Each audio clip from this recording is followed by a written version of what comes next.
اعوذ باللہ من الشیطان الرجیم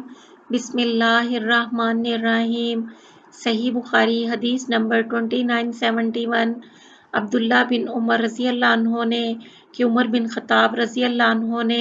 اللہ کے راستے میں اپنا ایک گھوڑا سواری کے لیے دے دیا تھا، پھر انہوں نے دیکھا کہ وہی گھوڑا بک فروخت ہو رہا ہے۔ اپنے گھوڑے کو انہوں نے خریدنا چاہا اور رسول اللہ صلی اللہ علیہ وسلم سے اس کے متعلق پوچھا تو آپ صلی اللہ علیہ وسلم نے فرمایا کہ تم اسے نہ خریدو اور اس طرح اپنے صدقے کو واپس نہ لو۔ صحیح بخاری حدیث نمبر 2972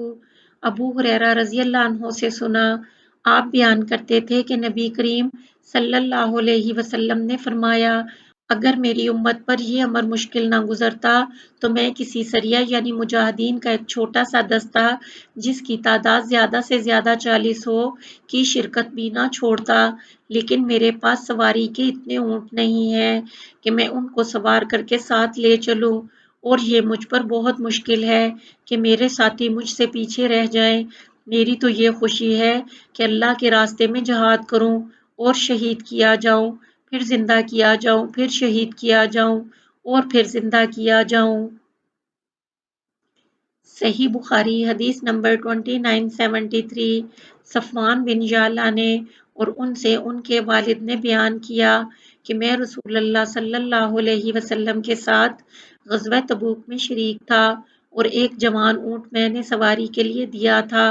میرے خیال میں میرا یہ عمل تمام دوسرے اعمال کے مقابلے میں سب سے زیادہ قابل بھروسہ تھا کہ اللہ تعالیٰ کے ہاں مقبول ہوگا۔ میں نے ایک مزدور بھی اپنے ساتھ لے لیا تھا، پھر وہ مزدور ایک شخص خود یعلا بن امیہ رضی اللہ عنہ سے لڑ پڑا اور ان میں سے ایک نے دوسرے کے ہاتھ میں دانت سے کاٹ لیا۔ دوسرے نے جھٹ جو اپنا ہاتھ اس کے منہ سے کھینچا تو اس کے آگے کا دانت ٹوٹ گیا۔ وہ شخص نبی کریم صلی اللہ علیہ وسلم کی خدمت میں فریادی ہوا، لیکن آپ صلی اللہ علیہ وسلم نے ہاتھ کھینچنے والے پر کوئی تاوان نہیں فرمایا، بلکہ فرمایا کہ کیا تمہارے منہ میں وہ اپنا ہاتھ یوں ہی رہنے دیتا تاکہ تم اسے چبا جاؤ جیسے اونٹ چباتا ہے۔ صحیح بخاری حدیث نمبر 2974 قیس بن سعد انصاری رضی اللہ عنہ نے جو جہاد میں رسول اللہ صلی اللہ علیہ وسلم کے علمبردار تھے، جب حج کا ارادہ کیا تو احرام باندھنے سے پہلے کنگھی کی۔ صحیح بخاری حدیث نمبر 2975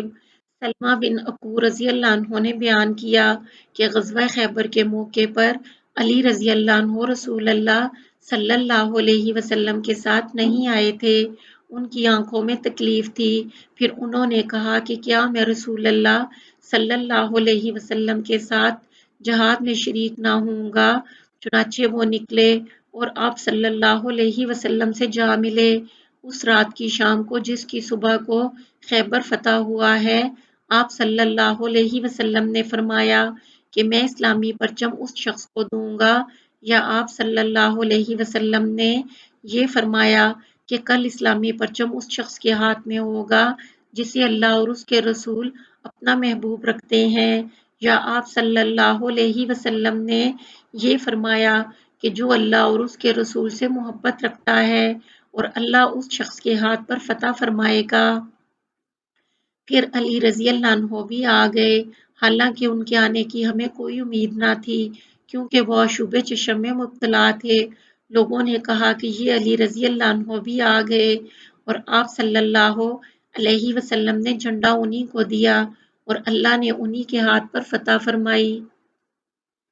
صحیح بخاری حدیث نمبر 2976 نافع بن جبیر نے بیان کیا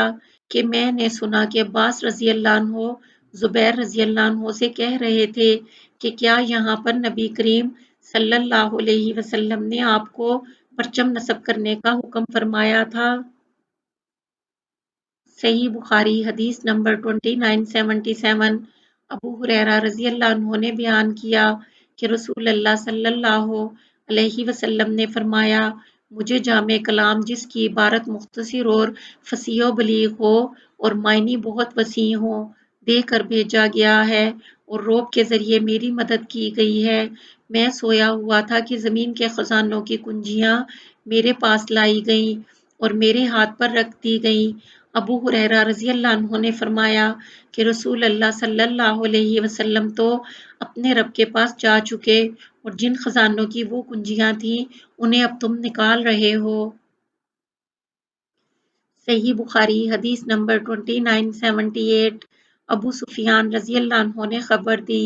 کہ آپ صلی اللہ علیہ وسلم کا نامہ مبارک جب شاہ روم ہرقل کو ملا تو اس نے اپنا آدمی انہیں تلاش کرنے کے لیے بھیجا۔ یہ لوگ اس وقت ایلیا میں ٹھہرے ہوئے تھے۔ آخر طویل گفتگو کے بعد اس نے نبی کریم صلی اللہ علیہ وسلم کا نامہ مبارک منگوایا۔ جب وہ پڑھا جا چکا تو اس کے دربار میں ہنگامہ برپا ہو گیا، چاروں طرف سے آواز بلند ہونے لگی اور ہمیں باہر نکال دیا گیا۔ جب ہم باہر کر دیے گئے تو میں نے اپنے ساتھیوں سے کہا کہ ابن ابی کبشہ مراد رسول اللہ صلی اللہ علیہ وسلم سے ہے، کا معاملہ تو بہت آگے بڑھ چکا ہے، یہ ملک بنی اصفر کیسر روم بھی ان سے ڈرنے لگا ہے۔ صحیح بخاری حدیث نمبر 2979۔ اسماء بنت ابی بکر رضی اللہ عنہ نے بیان کیا کہ جب رسول اللہ صلی اللہ علیہ وسلم نے مدینہ کی ہجرت کا ارادہ کیا تو میں نے والد ماجد ابو بکر رضی اللہ عنہ کے گھر آپ کے لیے سفر کا ناشتہ تیار کیا تھا۔ انہوں نے بیان کیا کہ جب آپ کے ناشتے اور پانی کو باندھنے کے لیے کوئی چیز نہیں ملی تو میں نے ابو بکر رضی اللہ عنہ سے کہا کہ بجز میرے کمر بند کے اور کوئی چیز اسے باندھنے کے لیے نہیں ہے، تو انہوں نے فرمایا کہ پھر اسی کے دو ٹکڑے کر لو، ایک سے ناشتہ باندھ دینا اور دوسرے سے پانی۔ چنانچہ اس نے ایسا ہی کیا اور اسی وجہ سے میرا نام ذات النطاقین، دو کمر بندوں والی پڑ گیا۔ صحیح بخاری حدیث نمبر 2980۔ جابر بن عبداللہ رضی اللہ عنہ سے سنا، آپ نے بیان کیا کہ ہم لوگ نبی کریم صلی اللہ علیہ وسلم کے زمانے میں قربانی کا گوشت بطور توشہ مدینہ لے جایا کرتے تھے۔ یہ لے جانا بطور توشہ ہوا کرتا تھا۔ اس سے آپ کا مطلب ثابت ہوا